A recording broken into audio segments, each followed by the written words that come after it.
Welcome to the next part of our end of year financial planning YouTube series. I'm BizGirl and I'm going to go through some tax from New Zealand that could be useful to know. So this week we're going to look at repairs and maintenance. So repair means the restoration or replacement of parts of an asset. Any repair costs are an allowable deduction, which means you can deduct 100% of those costs in this financial year. Expenditure required to maintain an asset in the same condition it was when first acquired.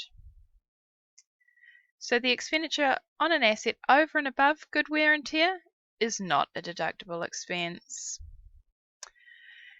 And if you replace an asset, that is also capital expenditure, so will need to be coded to fixed assets and depreciated over a certain amount of time, dependent on what the asset is.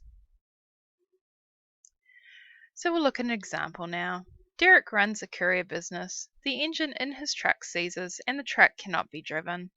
He cannot afford to buy a new replacement van, so he purchases a replacement reconditioned engine of the same make and capacity as his old engine. Is this a repair? Yes. As the replacement engine just restores the van to a workable state, the expenditure is deductible. This would normally just be coded to repairs and maintenance. Example. A trotting club has a shell trotting track. This needs repair. They decide to change this to a limestone track. The cost of this covers drainage, excavation, laying foundations, grading and replacement of the top layer of the track. This was done as the track had poor foundations and was considered to be unsafe. Is this a repair? No. The work done does not count as repairs or alterations, as it is effectively the construction of a new track and is therefore a capital expense, so is not deductible this year. So we'll look at repairs and maintenance for rental properties. This is one where a lot of people can try to claim more than they're actually entitled to.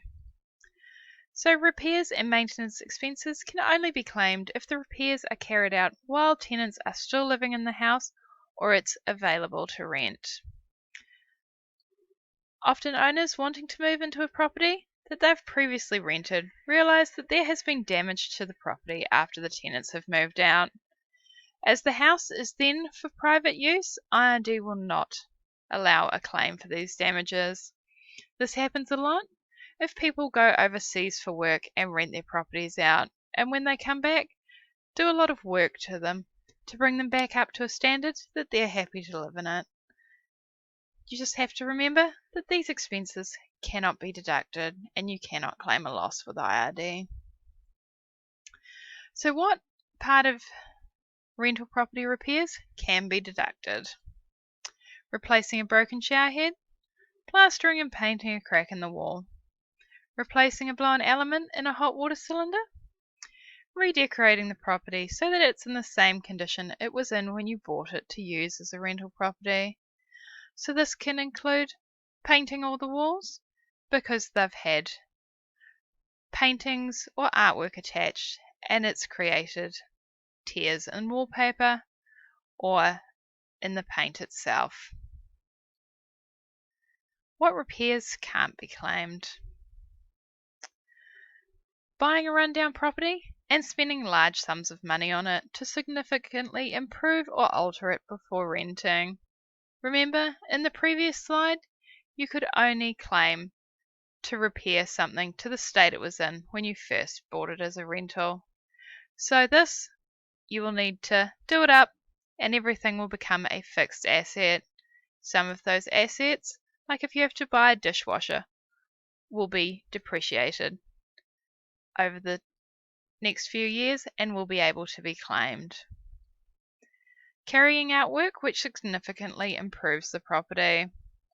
So for example, taking down a badly deteriorated wall and putting a conservatory in its place. This is significantly changing the property so it's definitely not a repair. Thanks for watching our YouTube series.